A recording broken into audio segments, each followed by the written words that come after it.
Are we remembering rightly? Or we are remembering rightly? Question mark. Hi, my name is Philip Still, and this is the Philip Files. And today I'm going to ask a whole bunch of very uncomfortable questions. All right, actually, some of the things I'll say, I won't be able to comfortably say them either. Like I'm going to sing a song right now that will make you very uncomfortable. Memories light the corners of my mind. Misty watercolored memories of the way we were.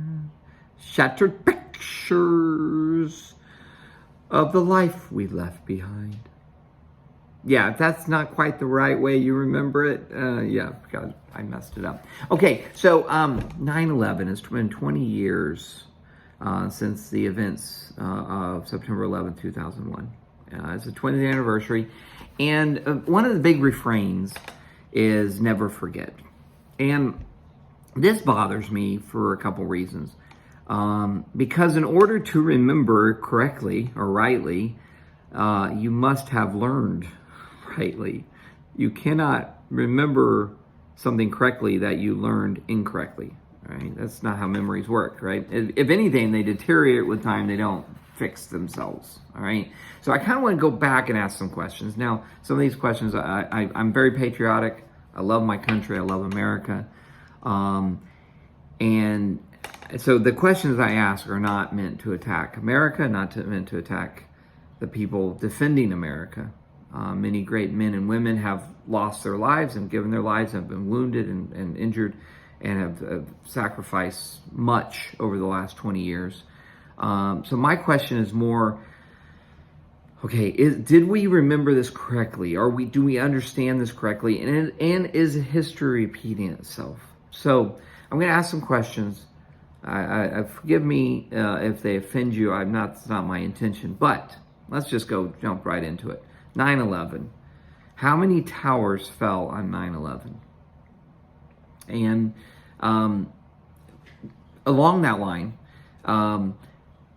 the three towers that fell on 9/11, aside from those three, by the way, there were three, have there been any other towers in the world, anywhere in the world, that have fallen due to steel skyscrapers that have fallen due to fire? I looked that up because I can't find any, all right? But don't take my word for it. Look it up. Now, there have been earthquakes and there have been some other causes, but the main cause of buildings collapsing is demolition. The exception would be on 9/11, possibly. Okay, so what government held a press conference on 9/10 announcing that $2.3 trillion had become unaccounted for? And in a totally unrelated note, what part of the Pentagon was hit on 9/11? Now, when were most of the elements of the Patriot Act written? Now, the Patriot Act was pushed through, and there's a lot of momentum after 9/11. And within 45 days, it was passed. But this bill had actually elements that had dated back to 95, 96. Some Biden actually said he presented some parts of the what became the Patriot Act in 95, and then other parts of the bill would go back even further. So it's like it was a bill waiting for a crisis to happen. It seems, or maybe I should put that as a question since I'm asking questions. Was it a bill that was waiting for a crisis? Never let a good crisis go to waste. Now, if you look at the motivation for, if you remember back then, if you were alive, I was a young teacher at the time, just my first year of teaching, and I remember there's a lot of fear, there's a lot of anger, there's a lot of emotion after 9/11. We want to get those suckers back that did this to us, right? And there's this fear, and then there was anybody that questioned, anybody that was like, wait a second. Anybody that questioned the response to 9/11 was called unpatriotic, was called they didn't love a country, they didn't care about the suffering of the people in New York, they didn't care about the victims. I mean, basically there was this heavy-handed manipulation, right? And I was all for it. I was on board. I was like, yeah, let's go attack Afghanistan. Oh, you want to attack Iraq? Let's go attack. Oh, that's another question. Why did we attack Iraq? What did Iraq have to do with 9/11? Okay, and again, this is one of those rabbit holes. I'm just going to introduce it. Were there any training exercises in New York City on the day of the of 9/11? And look up Operation Tripod. There's also Global Guardian and Vigilant Guardian, but those took place in northern, but they had to do with air traffic control and airplane scrambling and all this. It was very curious. And you'll see this with a number of events. There's a training exercise taking place on the same day that there was an actual event. It's a coincidence, I'm sure. I'm sure. I have questions, right? And then, the Patriot Act, it was passed 98 in the Senate to 1. Whenever that many people agree on something, it makes me nervous. It's like, not that many people don't agree on anything, all right? But 98 to 1. And the Patriot Act. So, yeah, that's a kerfuffle. How many people have died because of the Patriot Act? And did it really make us safer? Well, ostensibly, yes, if the narrative. So, we'll come back to that.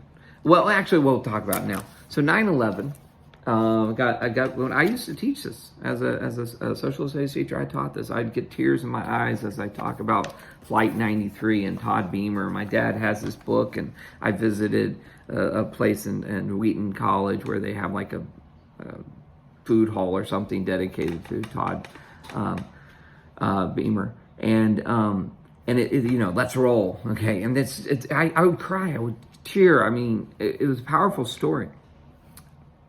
And I'm not saying it's not true. I just have so many questions about, okay, wait, what is true, what's not? Are we remembering correctly? And what's true and what's been added? Have we been manipulated? Because again, World Trade Center 7, look that one up. How did that fall? And how did they know it was going to fall beforehand? Because they actually have videos of firefighters and people saying, hey, we're going to bring World Trade Center 7 down. And then what was in World Trade Center 7? Another interesting thing. What kind of stuff was going on in that? Similar to the Pentagon. Both World Trade Center 7 and the Pentagon got hit in very convenient places. All right? Not for the people that were there, but for investigations into that $2.3 trillion.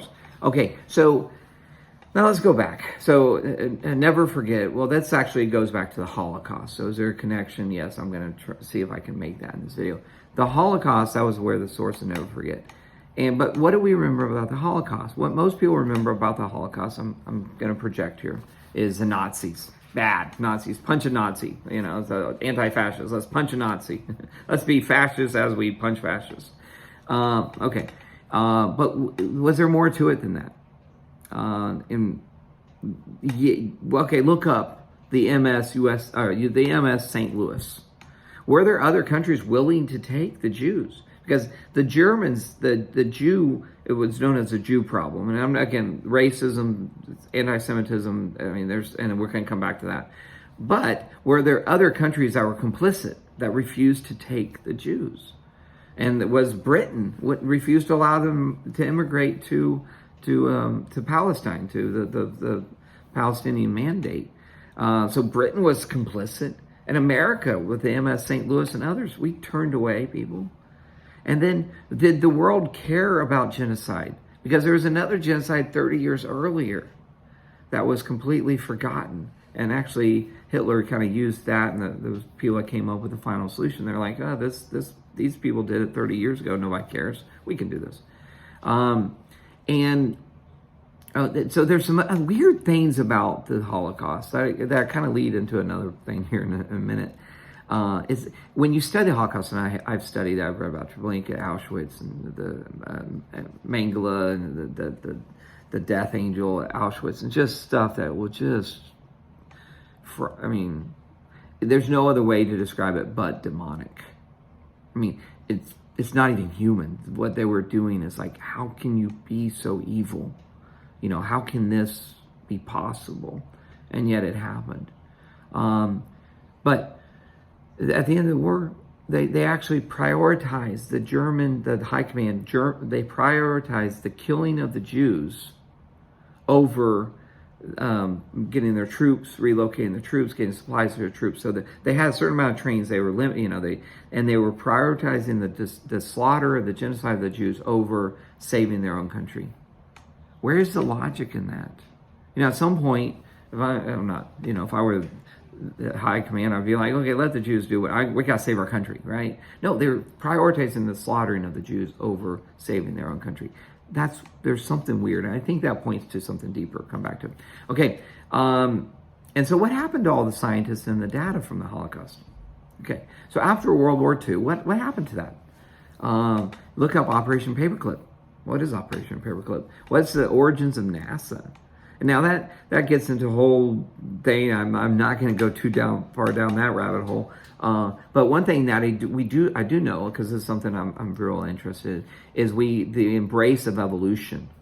Because science, you have the Scopes monkey trial in the 1920s. Most places around America, it was like they would study just empirical science, and then if they did origins, they would say the Bible, right? Evolution really didn't gain ground until after World War II. And it was actually in a response to the Russians, who are like, they're those atheists, and they are embracing evolution, and they're going to be better scientists than us, so we got to embrace evolution so we can catch up to them. And that was kind of and then evolution's, now I'm, as a teacher, I'm not even allowed to teach intelligent design.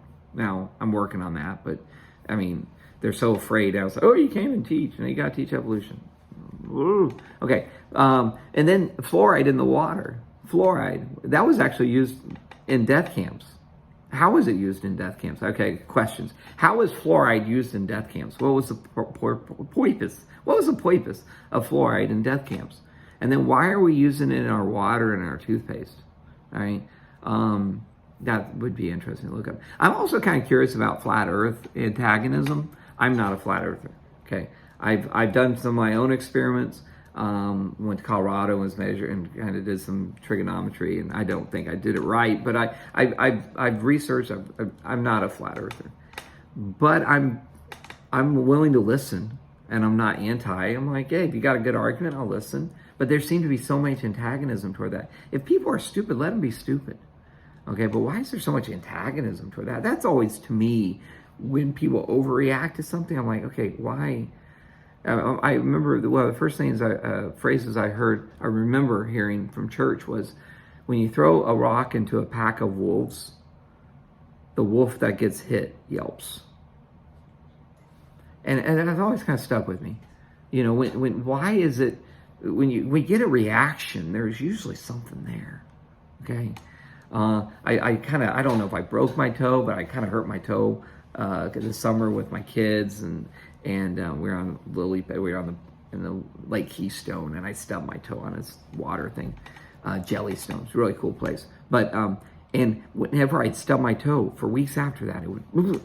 Okay, now I stub my, I'm a pretty active person. I'm walking, and that's no big deal. But for the next couple weeks, if I just brushed my toe up against something, it was all right, because that. So whenever there's an overreaction, whenever people say, don't look there, don't do that, don't ask that question, don't look in that, and then it makes me want to do exactly that. I mean, that's the way I am. And you know what? I would argue that's the way a lot of Americans are. Because if you study, and I'm reading this book now on the pioneers, if you study, by David McCullough, if you study, I can read, that's why I wanted to point that out.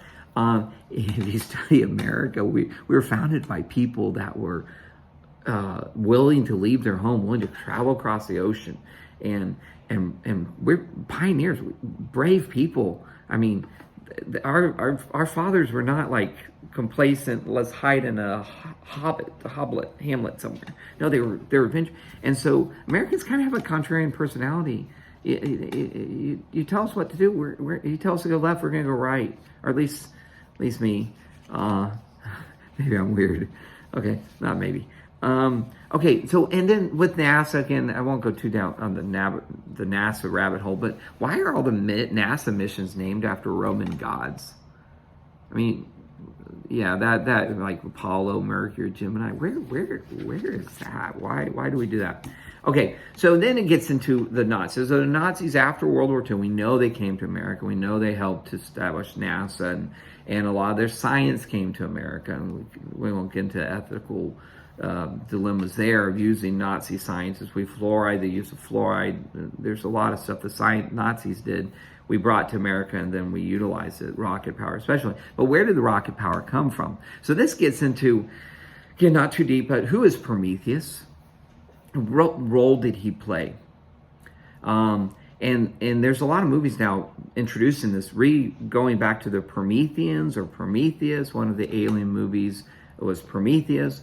And there's an alien panspermia, the alien life came here, whatever. But in the Greek myth, Prometheus gives fire, which a lot of times is kind of reference to knowledge, secret knowledge especially. You get this in the secret societies, okay? You get a lot of secret society things, right? Secret knowledge is a lot of times references fire. So you have Prometheus. Well, in the Bible, you have this guy, these watchers that come down, and they, in Book of Enoch, they're said to have given secret knowledge, and they're judged severely. Well, Prometheus is judged. There's an interesting parallel between the watchers of Genesis 6 and Prometheus. Okay, well, fast forward to Nazi Germany. Nazi Germany was heavily, if you've watched Raiders of the Lost Ark, if you know anything about the Nazis, they're heavily into the occult. Well, that actually goes into the Nazi society, or the German society. There was this large occultic theosophy, occult stuff from the 1800s into the 1900s. And so they were really into this. And then all of a sudden, if you look up alien sightings in the 30s, and especially into the 30s, 20s and 30s in Germany, there's some very interesting stuff. Now, am I saying that aliens, i.e. devils and demons, gave knowledge to the Germans, and then in exchange, the Germans would kill the Jews? I'm not saying that. I don't know. Again, those are pieces that I kind of like, wait a second. And then that stuff comes to America after the war. That's weird. Now, again, look it up yourself. But there's other things like Foo Fighters. Again, the technology was leaps and bounds. There's actually evidence that the Germans did have a nuclear weapon. They had found a different way to enrich uranium and to make the fuel that needed for a nuclear reaction. And it's called the Bell. But look that up. That's interesting. And there's actually, they may have even tested it out in the Jutland Peninsula in northern Germany. So that's interesting. But the Foo Fighters, there's actually a musical group named after this, but this was a phenomena in World War II where American and British bombers there's these things that came out of nowhere, very UFO-ish. Okay, now real quick, I'm going to get into this in a later video, or in my book, I get into this. Okay. Oh wait, was that why do I have a plug here? That's weird. But in my book, why are there all these plugs? Why are there? Anyway, my book, I talk about that. Yeah, I haven't published it yet, but if you want to give me feedback and you're interested in giving me feedback, I'd love to get some feedback. But in my book, I kind of go into, and this is stuff that Michael Heiser gets into, Michael S. Heiser. But how many rebellions? So this gets a little deeper, okay? So let's say the Germans had a connection to the occult, and there was a real connection. See, a lot of times in Christianity, we say there's God and there's no other God. Well, no, Paul says there's principalities, powers, rulers of darkness as this present darkness. And there's rulers and there's things. And then in the Old Testament, you got Genesis 6, you got the fall. How many falls were there? And Christians would say, oh, there's a fall in the Garden of Eden. Okay, that's true. That's one. But Heiser makes the case there's multiple. And according to my calculations, because I have 10 fingers, I was able to count 6. Okay. And Lucifer first, and then the fall in the garden. But then you also had Genesis 6. Then you had Nimrod. And then you have Psalm 82. Check those out. And Psalm 82 relates to Deuteronomy 32:8, so you can kind of do that. But Heiser does much of a job connecting those. But the point is, there's a lot going on in the spiritual realm. And so for people that are like, oh, people of conspiracy, or people that ask questions, I'm like, wait a second. The Bible is a very conspiratorial book. I mean, the Bible says, hey, there's rulers of darkness. There's deceiver. The devil is a liar.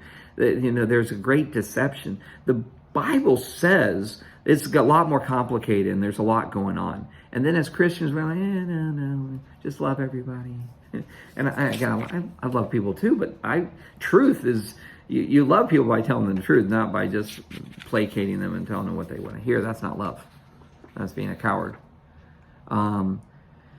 Anyway, that's my little diatribe. So, but the rebellion, so I think there's something much deeper. Okay, so let's bring it all back around. Okay. COVID.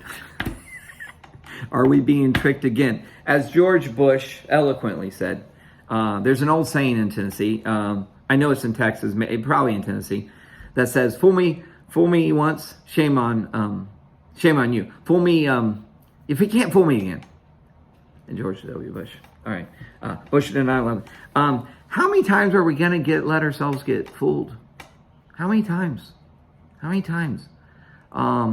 And let's say 9/11 happened, going back to that, let's say it happened exactly as they say it did. Okay.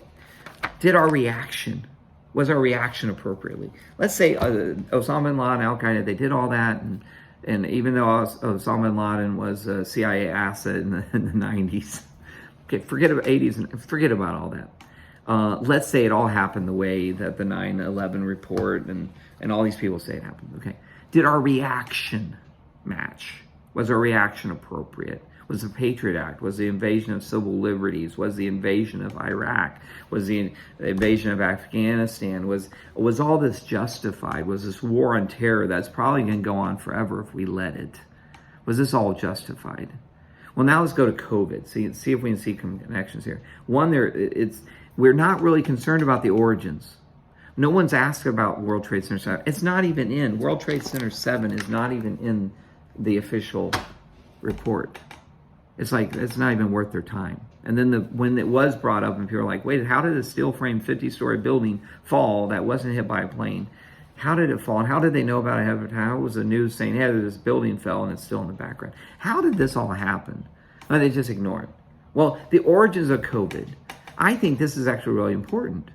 The origins of COVID, because if you watch the movie Outbreak, okay, if you understand the immunology of how a virus is created, or if it was created, if it was a zombie Frankenstein virus where they gain a function, they put different things together and they make this super virus, biological warfare, which we've known about. That's one of the reasons we went to war in Iraq, because they had biological weapons.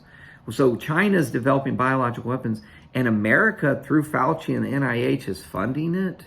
And then Fauci lied before the Senate, and that's okay. Anyway, but we need to know the origins. If it was an accident, they were developing a weapon and it leaked, they have data that can help us find a cure, find an antidote. Okay, that quicker. We're just going in the dark. But if they have all this research and it escaped, we need to be pressuring them and saying, hey, give us that research. And China, look at how many people have died in China from COVID. According to their numbers, which are very highly sus, okay? Not that many, okay? So maybe they're telling the truth and there's not that many people dying. And in that case, what did they figure out? Do they have the cure? Do they have an antidote? Okay. And then look up antibody-dependent enhancement. That's one of the problems with the mRNA vaccine. I'm not going to go down too far that road. But my problem with the whole approach to COVID, this is what I get in discussions on Facebook, and I'm not COVID's a real thing, okay? It's killing people. I just lost a friend to it this Sunday, okay? It's a real thing, all right? But why are we talking about hand washing, 6 feet, masks, vaccines, and not talking about vitamin C, vitamin D, exercise, getting rid of obesity? Obesity is a big factor, okay? Comorbidity. Why are we not talking about these things? Mental health. This is, your immune system is what's going to fight off this and anything else that comes. And if COVID is it looks like it's going to become an endemic at some point, which means it's just going to be around forever, like the common cold and flu. So we really need to come up with, once people get it, how do we approach it? And that brings up the whole war on ivermectin. What's going on with the war on ivermectin? Yes, I bought horse dewormer, and the FDA says if idiots buying horse dewormer, well, Here's the thing about ivermectin. I didn't use that because I got some actual ivermectin from an actual doctor after the fact. But why the war on ivermectin? Why the war on other hydrochloroquine and stuff? And it's like a concerted effort. And in journalism 101, it's follow the money. And yet we don't follow the money. We haven't done that at all. We're like, oh, it's a global pandemic. All the rules of logic and the Constitution and freedoms and all this and liberties and rights all out the window because we're in an emergency. Well, I saw this bumper sticker once. What you allow will continue. And I was like, what you allow will continue. And so if we allow them to manipulate us based on making, in 9/11, fear. If you're not patriotic. If you don't, now it's you don't love your neighbor if you don't do exactly. Are we gonna let them manipulate us? Now, do we love our neighbors? Absolutely. So I've been telling my students, hey, take vitamin C, get vitamin D, get exercise. Watch a funny movie when you're down. I don't give them a medical advice about ivermectin, but I talk about vitamin C. Your immune system, build up your immune system. Okay, these are just rational things. But the war on ivermectin. Then also, what happened to Sweden? Why aren't we talking about Sweden? Sweden should be the poster child of what all to do wrong because they did everything different than the rest of Europe and America and Canada, Australia, New Zealand. Why aren't we talking about them? We should be able to have every week, hey, at least we're not in Sweden. But if you look at Sweden, things turned out differently in Sweden. Yes, they had deaths. Yes, they had some, but they've kind of reached a level of herd immunity in Sweden, and things are really calmed down there. And actually, a lot of Europe is kind of calmed down. It's America that's freaking out, and New Zealand. Then look at Israel. Biden just came out yesterday and did this whole, everyone's going to be mandated vaccine. Well, good luck with that, okay?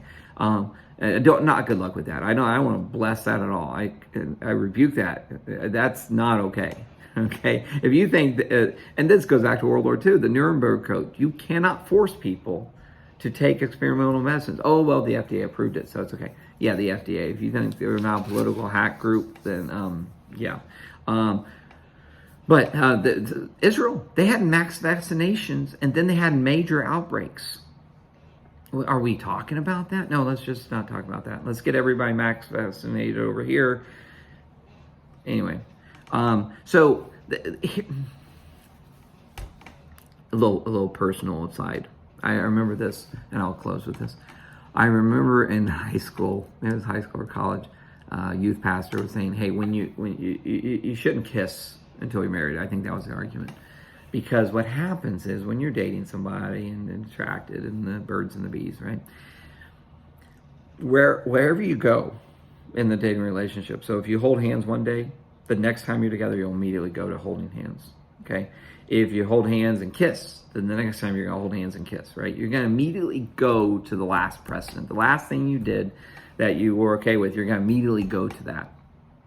If you go to first base, next time, you're going to immediately go to first base. So you're always going to go to the last place, and you're going to go from there. And government is never going to retreat back to and oh no, we're not going to hold hands, we're not going to kiss, we're going to just look at each other from across the room. No, they're not going to do that. All right. So whatever the precedent is, let's say this vaccine is 100% successful. The evidence is that there are side effects, and we know this. But let's say it's not nearly as bad as some people fear. Okay. But if we let the government force this, what are they going to go to next? The next time there's a public emergency, boom, we are immediately back to this place. We have to resist, and we have to push back. Or we have to push back to the holding of the hands, okay, and not making out in the car. You gotta push back. A friend told me that. Okay. How many times are we going to let ourselves get snookered? And so here's the kind of the closing idea here. We can only remember what we learned, and we can only remember correctly what we learned correctly. So sometimes we have to go back and oh, wait a second. I didn't understand that correctly. I need to reevaluate that. And I don't know the answers to all these questions. I know some of these questions are like, okay, that guy's cray-cray. But I don't know the answers to all these questions, but I'm willing to ask the questions. And I'm willing to follow where it leads. And I do have my own theories how they come together, but I've changed those all the time. I'm always modifying my theories. But if you're afraid to ask these questions or even to consider them, the big one is World Trade Center 7 here, 9/11. Look that one up. Watch video of that. That to me was the smoking. At that point, it just like a light bulb went off in my head. I'm like, okay, I'm being lied to. Like that Matrix moment. The world is not what that World Trade Center 7 was my Matrix moment. And if you're afraid to consider these, what does that say about you? And more importantly, what are you going to do about it? Shalom.